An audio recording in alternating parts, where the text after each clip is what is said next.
The popularity stakes in other countries as well. It's the Sugarcubes. Hi there, how are you doing? We're doing okay. Welcome to MTV. Thank you. We're about to play a song of yours called Deos. Yep. Deos is Latin, you're from Iceland, you sing in English. Isn't this a little bit confusing? Not if we are ardent students of Hungarian folk music. Tell me more. I don't know. That was just a quote I read of the autocue. I see. Can I see that quote? No, I can't see it there. So you're students of Hungarian folk music? Gregorian chanting from Hungary. I see. And how does that fit in with Deos?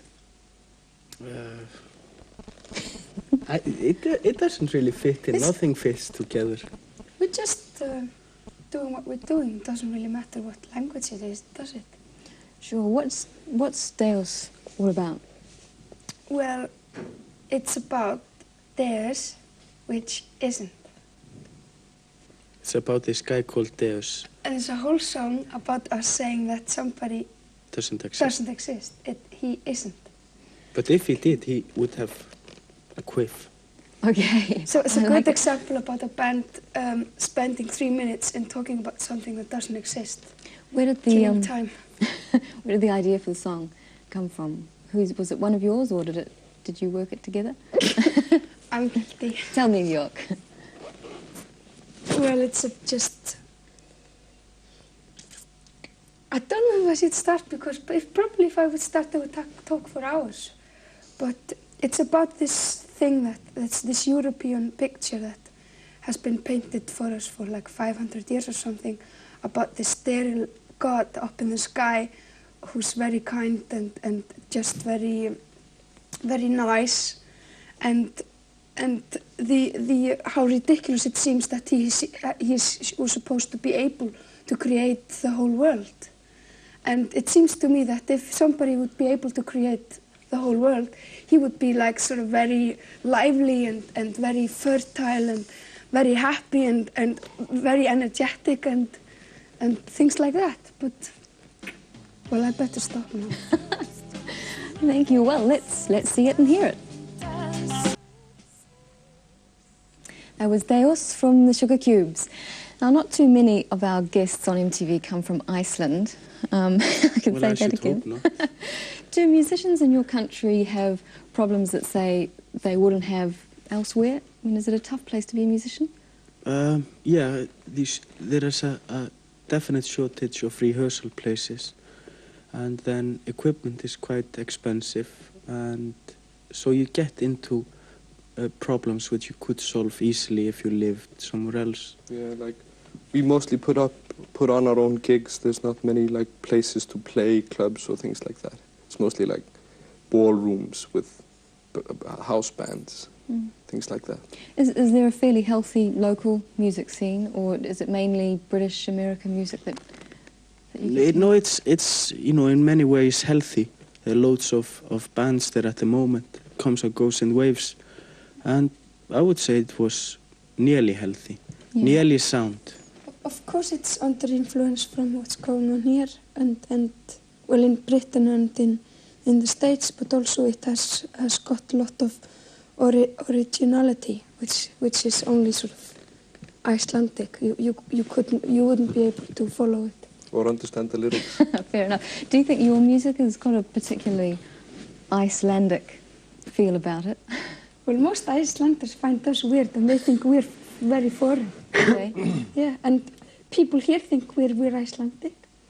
I wonder where we're from. Yeah, like we're not a basic chart band there. Yeah. Not at all. Greetings, Earthlings. Me no harm to your planet. Well, you're like on MTV now, which is very much a part of, here we go, world music. Yes. Is it a necessary evil, do you think, to be on MTV? What do you think of MTV? We don't get it in Iceland. I haven't seen it.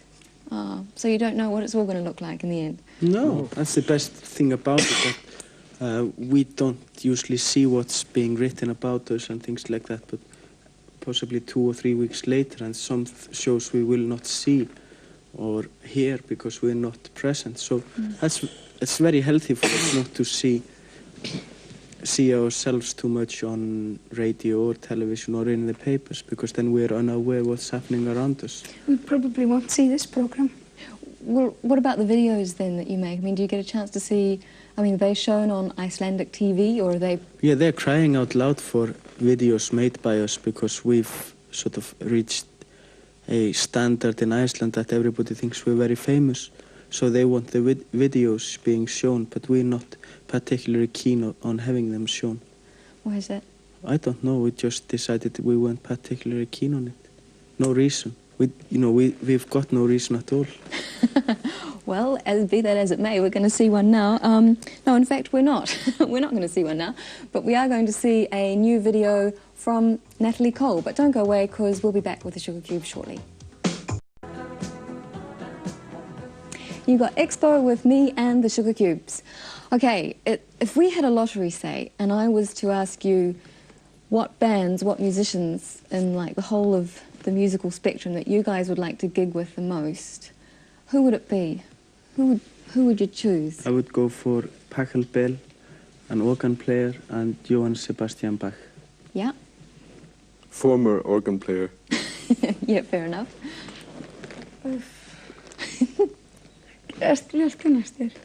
Okay. I would... she asked me to be next. Oh, okay. I have to think. She has to think on this. I would gig with... Let's see. Yusunudur, for instance. He's a lot of fun. Yeah.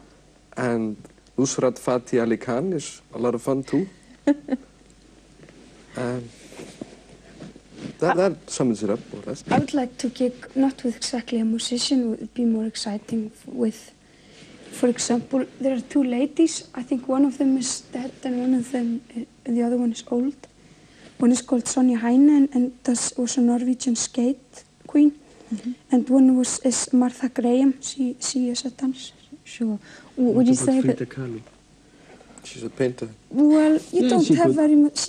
She could paint while you were singing or dancing. But she didn't work very fast. Would you say that some of these people have been your influences then, like Bach?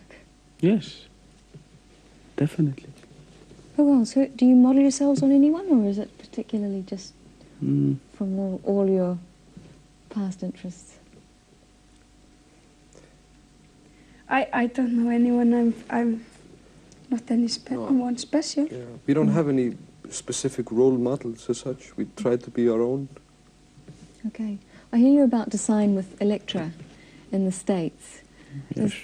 Is this is there a reason for this from changing? Because you've always been known to be fiercely independent and fully independent labels. We are, but the States, they are just so big, and I'm only 180 meters high, and I can cope with Iceland and Britain, but I can't cope alone with the States. So working with an independent label is such a personal thing. You can take part of it if you live in the country, or if you work with people like One Little Indian, who can take care of that in Iceland, in England. Mm-hmm. We know the people in One Little Indian personally; they're our friends. But having worries if a record can go from a factory into a record shop in Oklahoma or something, it's just something you shouldn't be worried about. I mean, there are other things that are more important. We basically want a very good distribution of our records overall, and we strive for that.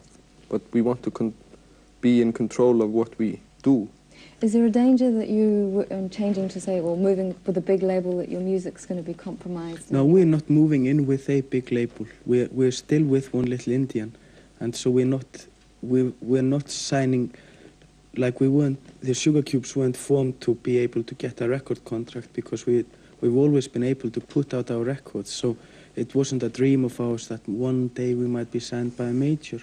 Mm. That's not the case. We didn't go to them, they came to us. So we said, okay, Jack. We'll take you on. Yeah. We still make our records just like we want them to be, and it's more like then Elektra takes them and distributes them in the States. It's more like that. Because... And we work with them over there. Okay. And hopefully they don't work for us. And we won't work for them. We'll work all together. Okay, well, we've seen your third single. We're now going to see your second single, Cold Sweat.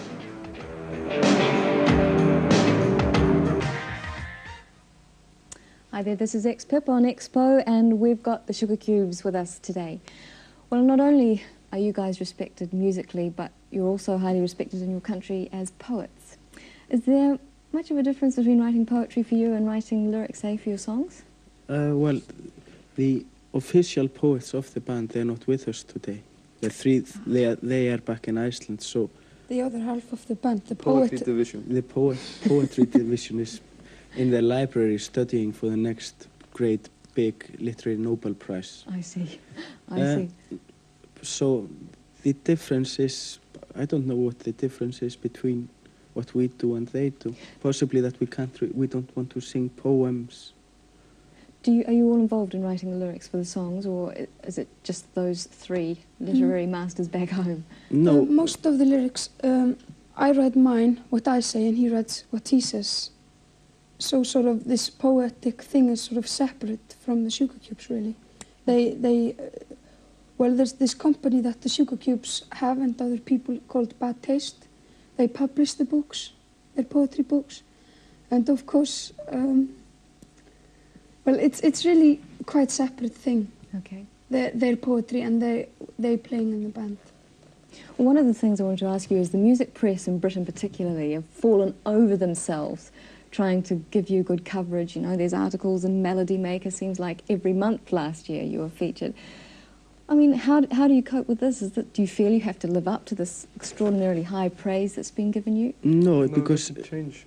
It doesn't change anything that we do. It doesn't change us or the way we It's roll along. them that writes it. It's not us that is writing it. So you say, Writing it. I mean, this has nothing to do with us. We look at it and say, oh, the Sugarcubes. And it takes a few seconds for us to click that it's us.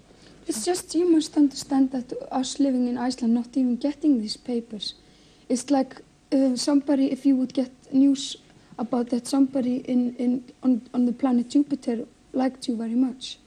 And people were all going gaga because of you there. All right, you go to Jupiter once in a while and you meet the people, but you always know that you can go back home and continue being sane. sure. So it's a bit, you just don't just don't manage to mix these two pictures together, you in the papers and you yourself. It's a very huge gap between somehow. They seem to have picked you out as a feature a lot of the time. How do you feel about that? I mean, because you're very much together as a band. I mean, I don't see you as being particularly separate, but the papers seem to want to do that. Well, they need something. Possibly they've got so small minds that they can't cope with more than one person at a time. But we've got a little bit bigger minds. I'm not saying brains, but so we can cope with the idea of 6 people together, but they can't. It's something to do with just simplifying the media, how it has to work so quickly and people have to just swallow everything so quickly and not even digesting it. It seems to be easier for them to see that Sugarcubes are 1 person and 5 servants than just sort of 6-piece band which everybody work together. Yeah. Right. It's a bit of a misconception. I mean, it seems to happen very often. From our point of view, it's their problem, not ours. Okay, well, don't go away, because we'll be back with the Sugarcubes. Right now, it's Son of Bob, Ziggy Marley. Hi, you're on Expo, and if you've been watching before, you will know that we've got Sugarcubes in the studio with us today. Now, Björk, I wanted to talk to you a little bit. I believe you've got a rune tattooed on your arm somewhere. Yes. What exactly is a rune, for those who don't know? Well, this particularly rune is an old magic rune from Iceland, which is probably like 1,000 years old or something. And it's called Pathfinder, and it means that if you're traveling, and you won't get lost, even though it becomes foggy. And well, it maybe doesn't fit exactly to 1988, but it's sort of more sort of symbolic. So you wanted to have that tattooed so that it'd be there all the time? Yes. Well, I decided it many years ago, but I hvar að sjá eftir? Regret. I haven't regretted any. Still yet. Is it rune is sort of part of a magic No, So to say. runes used to be the old alphabet before we got the Arabic letters. So in old Iceland, they used to write, you know. Before they turned Arabic. Yeah, before Iceland turned Arabic. We used to write in our own runes, and we can possibly blame the Turks for that because they invaded Iceland in the 17th century. Okay. 1427. Oh, 1427. Right, got it. History lesson. Yes. Number one. Always with the Sugarcubes. Never mind, we know it all. Would you say that you're a religious people? I mean, I know you've talked about Deus in one song. Religious people. Well, we believe in things. In what sense? I mean, We I believe in a in. lot of things.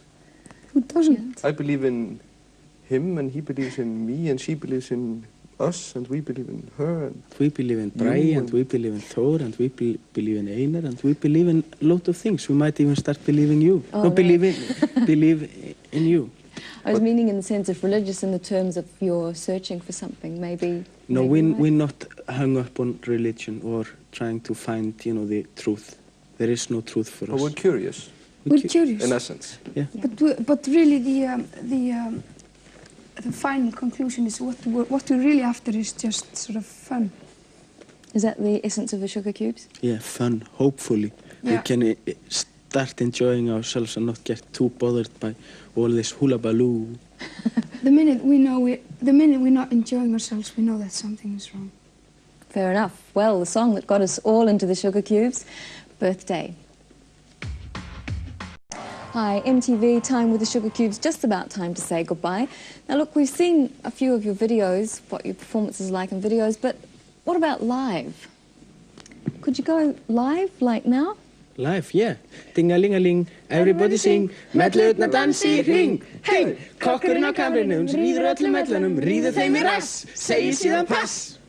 You have to translate. No. So it's a rude Icelandic song. That was a very rude song. I Jolly learned good. it while I was in the Boy Scouts. First We time, had to- MTV, rude Icelandic songs. What is more ruder than a Boy Scout? Song, This is a riddle. Well, a what... Girl Scout. Jolly good. Well, we've got time just really to say goodbye. You've got an album due out fairly shortly, Yes, I believe. life's too good. Life's too good. Is this the definitive Sugarcube statement? No, Yes. it's our For great... today. Yeah, for today. Because we like the alcoholics, one day at a time. Okay. We cope with every day as it comes, only one day at a time. Okay. Plans? Are you planning to tour? Are you coming back to... Yes, we start in Britain on 11th of May till the 19th or 20th of May, and then we... And it's to America. Great stuff. And then to Europe, Okay. and then to Iceland. My kid is going to receive a pink birthday cake in June in the States. From the States? Yep. In the States. In the States. He's going with He's you? going to eat Two it there. candles on it. Yes, he's coming. Well, look, thank you so much for coming on MTV. We certainly wish you all the best. I hope the album goes well and the Thank you, tour Pip. is a big success, and we may see you again sometime. Okay. Thank you. Thank you. Bye-bye. That's it from Expo. Ciao. Ding-a-ling-a-ling.